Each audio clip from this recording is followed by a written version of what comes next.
Hey, today I'm talking about and ranking all of Jason Reitman's directed films. This is as of 2024, so there are 10 of them. I am a big fan of him as a director. Ever since Juno, I love Juno to bits. You'll hear about it in a few minutes. But really all of his films have something interesting to offer. In my ranking system, I rank movies on how they emotionally affect me. So my top two categories are quite liked and really liked, and all of his films fall into those two categories. If I had to assign a numeric value to it, it'd either be a 4 out of 5 or a 5 out of 5, with most of them being a 5 out of 5. So yeah, no, he's just a filmmaker that I really easily connect to and have thoroughly enjoyed all of his previous films and can't wait for whatever he comes up with next. Quick disclaimer, I've been reviewing movies since the beginning of COVID and my format has changed over time, so not all of these reviews look or sound the best, so just be prepared for that. But yeah, no, hope you enjoy and let me know what your favorite Jason Reitman directed films are. I would love to hear what you have to say about all of these amazing films and this really fascinating director.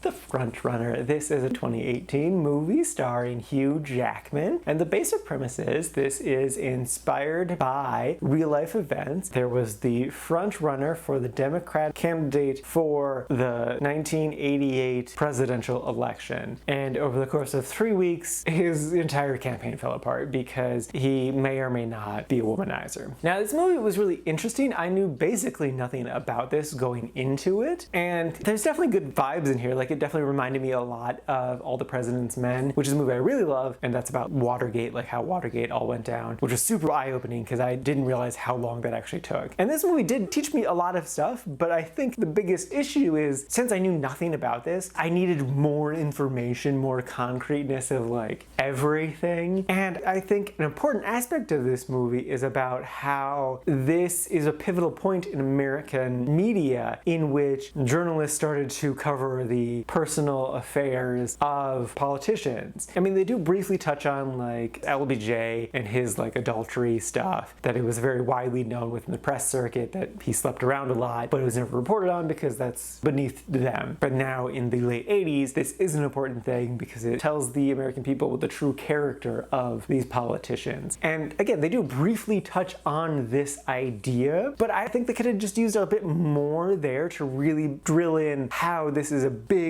turning point in America. But yeah, besides those couple complaints, I enjoyed the movie a good solid amount. It's another quite like, so it's a 4 out of 5. And honestly, I would recommend it. I do think it's an interesting movie that's worth a watch. Despite its faults, I think it's still good. I might like try to watch like a documentary about the guy later though, just to fill in those blank pieces I'm missing. Young adult. So this is a 2011 movie made by Jason Reitman and Diablo Cody. If you don't know, young adult stars Charlize Theron, and it's about her in her mid-30s having a kind of a mental break and going back down to her hometown to steal her high school sweetheart away from his wife. It's a bit ridiculous. It's solid. It's a very hard movie to watch because there's lots and lots and lots of cringe that I just like had to curl up in a ball and be like, I hate everything. I remember liking it a lot when it first came out, and I still like it a lot this time. Charlize Theron does awesome as always. It's hard for her to not have a great performance.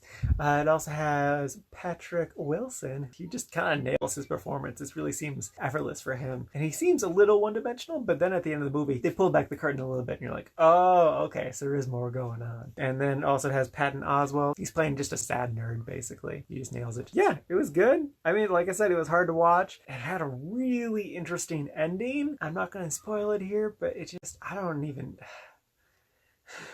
maybe kind of question whether or not I like the movie, but like it went in a way I really wasn't expecting. Let's just put it that way. But yeah, I did quite enjoy it this time around.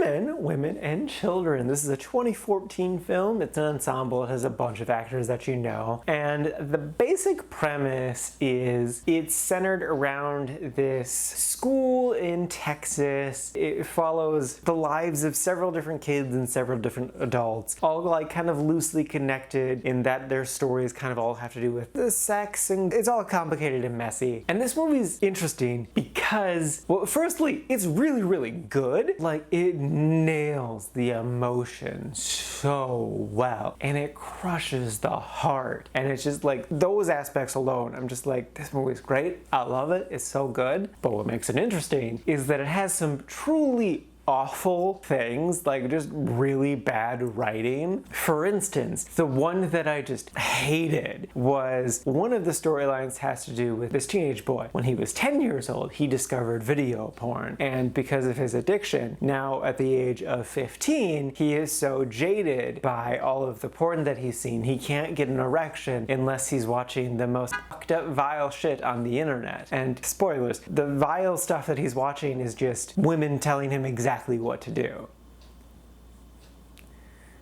Okay. And his storyline revolves around this cheerleader who wants to use him for sex. And his storyline ends with her calling him just like a weird sex freak who has all sorts of problems. And it's like, no, he's not. He's just a 15-year-old boy who doesn't know how to express his feelings verbally.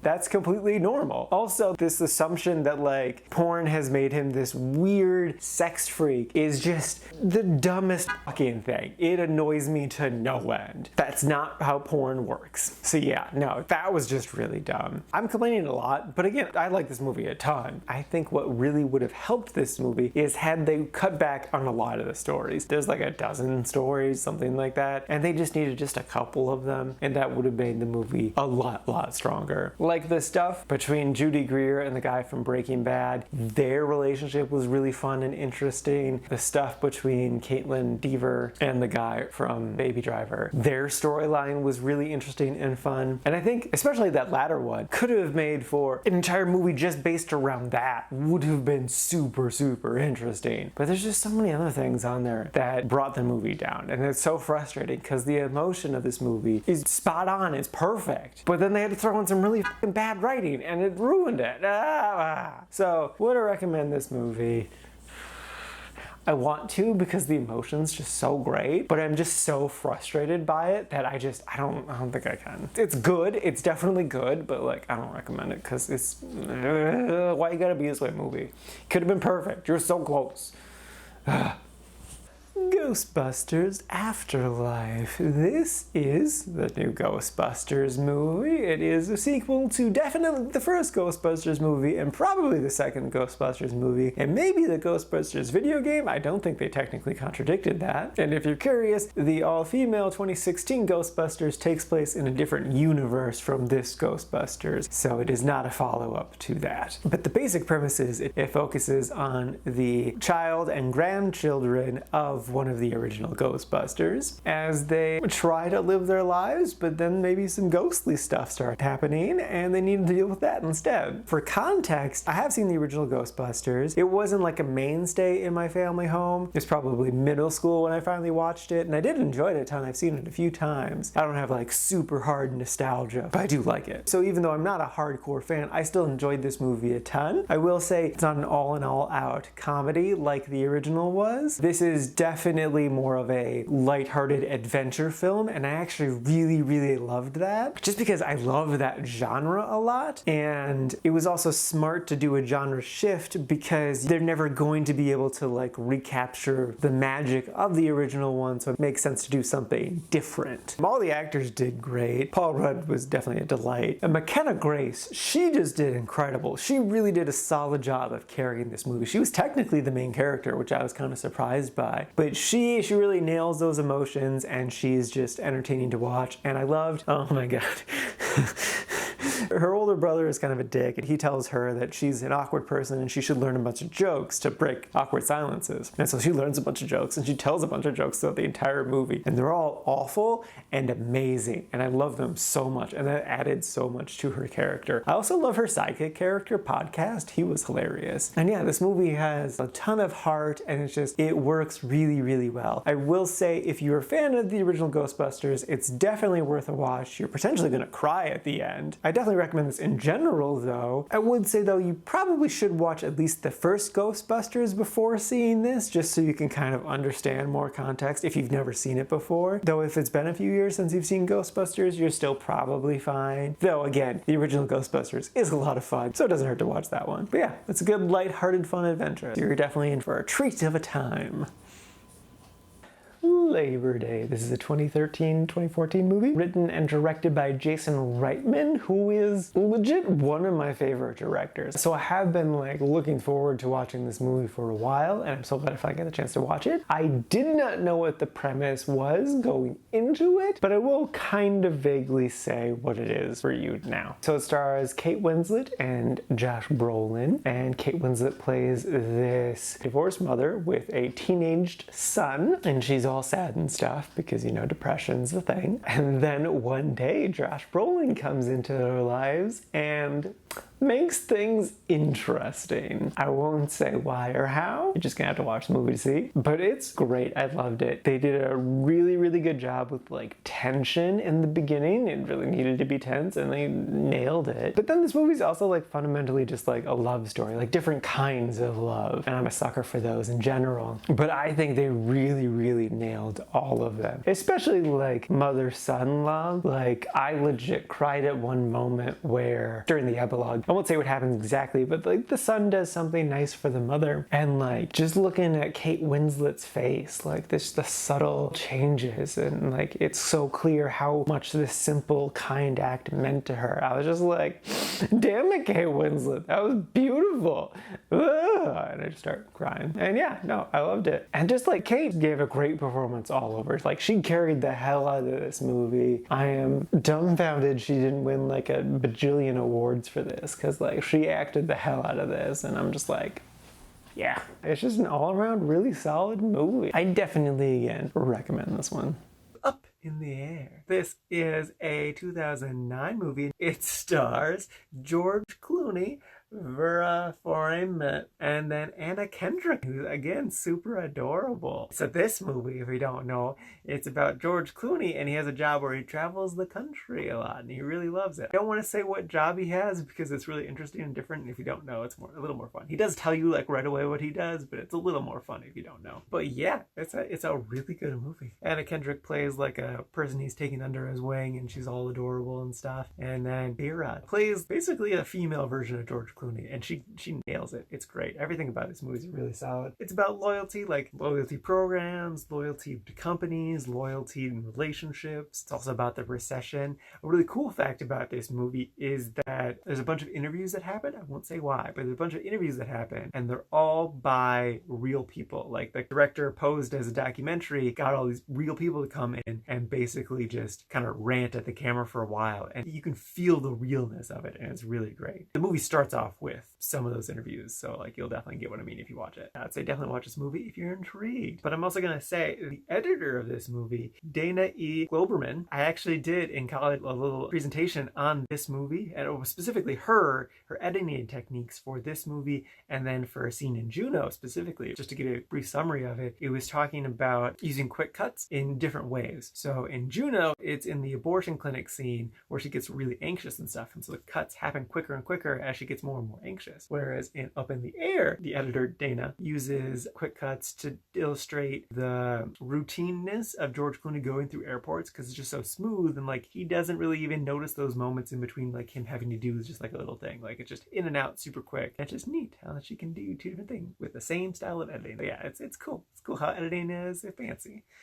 Thank You for Smoking. This is a 2006 film starring Aaron Eckhart, and the basic premise is Aaron plays this spokesman for big tobacco. It's a little more complicated than that, but that's his job, is just telling people why cigarettes aren't as bad as they are. And it's really, really good. Everything about it just works really well. What this movie really nails is that the main character is a terrible person, and he does terrible things throughout the entire movie, but he does it while being incredibly charming and likable. I feel like I've been talking about this a lot recently, wherein a lot of movies struggle with having a bad person being the lead of the movie, and it can be such a drag to watch because it's just like you're watching a bad person do bad things, and that's not really fun unless you're a little messed up. It takes a lot of nuance to, in a sense, just make a terrible person a likable person. And this movie does a great job of that. And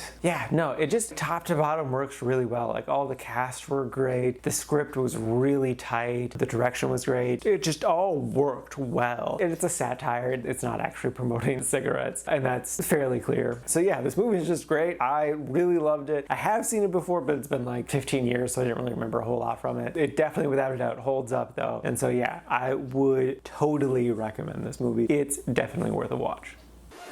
Tully. This is a 2018 film. It was directed by Jason Reitman. I was very hyped going into this, plus it was him re-teaming with Diablo Cody, who wrote Juno. So I'm just like, yeah, it's all my vibes. It stars Charlize Theron and Mackenzie Davis. And the basic premise is it's about a woman who has her third kid, and she's already insanely exhausted just dealing with 2 children. More specifically, it's really about postpartum depression. And it goes hard. Watching this film in my 30s now, I'm still so grateful that I don't have children, because it's just like, man, that does not look fun.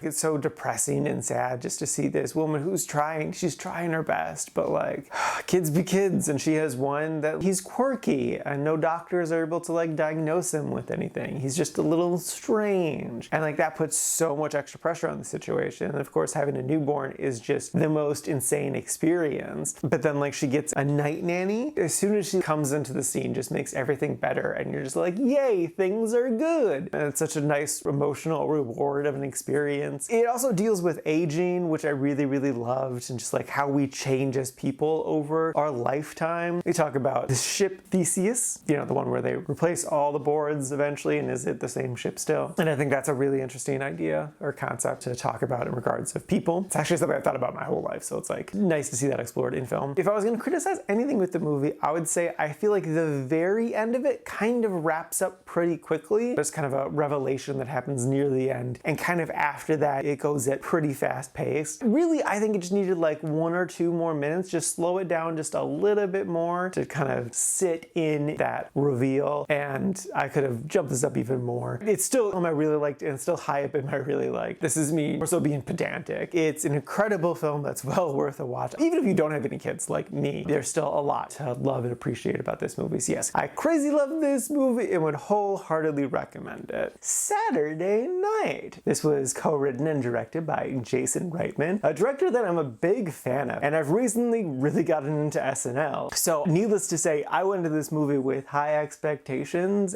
and I think they knocked it out of the park for sure. So the basic premise is it is the 90 minutes leading up to the premiere episode of Saturday Night Live. And it showcases just all of the incredible chaos that happened leading up to that, what would end up to be a monumental moment of 50 years of television. Firstly, I love how much research went into this movie, that Jason and his writing partner went around and interviewed everyone that was alive, not just like cast members, but like crew and costume people, NBC pages. They went through everything as in-depth as they possibly could. So everything that happened in this movie happened. They did say that a couple things happened a little bit later, maybe not necessarily on this day, but the vast majority of the film was from this night. I feel like this is good, almost called like a dramatization of a documentary with the amount of research that they did. So just like kudos to them for that. From there, it really perfectly captures like the chaotic energy of putting on a live show. Like my real job is, in a sense, producing a live television show. It's very small. But even with that, like there's still this certain kind of energy. There's this countdown clock that's literally happening. We have to go live at this exact time, and no matter if we're ready or not, we're going live. We just have to do it. And they definitely capture that vibe, as well as just like these very young people trying to make this incredibly complicated, long show. Like putting together a 90-minute show is so much, especially when like you're trying to break new ground. And especially like when you're dealing with literally hundreds of people, it can feel kind of almost scatterbrained at times. But that's just kind of how it has to be, because like we kind of more or less focus on Lorne Michaels, and he has to be touching everything. And so with that, you can't really really focus on any one thing. Like, if there was a criticism of the film, I wanted more. I really just wanted more of everything. Getting more time to just like sit with the cast members, or sit with the costume people, or the crew people, or just like the random writers, or just all of the people. I wanted to just hang out with all of them to see more of like what this 90 minutes was like from their perspective. But we didn't have time to, because we had to move on to the next thing. So it's really not a criticism, because there was no way we could just have really long moments. Though they did a good job of slowing down at times to have nice moments. Like, there's one early on where Lauren talks to the writer that he was married to at the time, and that plays really well. Or there's a beautiful moment near the end with John Belushi and Gilda Radner. She had really great moments. I think she was one of my favorite characters from this, for sure. And like, I do really love that for essentially the main cast of youngsters are all lesser known actors. Like, yeah, you got Dylan O'Brien, who just crushes it as Dan Aykroyd, and Rachel Sonnett, who is definitely a rising star right now. Lamar Morris crushed his role. They perfectly cast him, because he really stands out amongst the original cast. Because he did really stand out amongst the original cast. And oh my god, he has a little arc, and it ends in such a perfect moment. I won't say what happened. The trailer has like a little clip of it, but like, it's really great. It was probably the biggest laugh for me out of this. But yeah, no, I think casting young, mostly unknown actors in the lead roles makes sense, because that's what the show was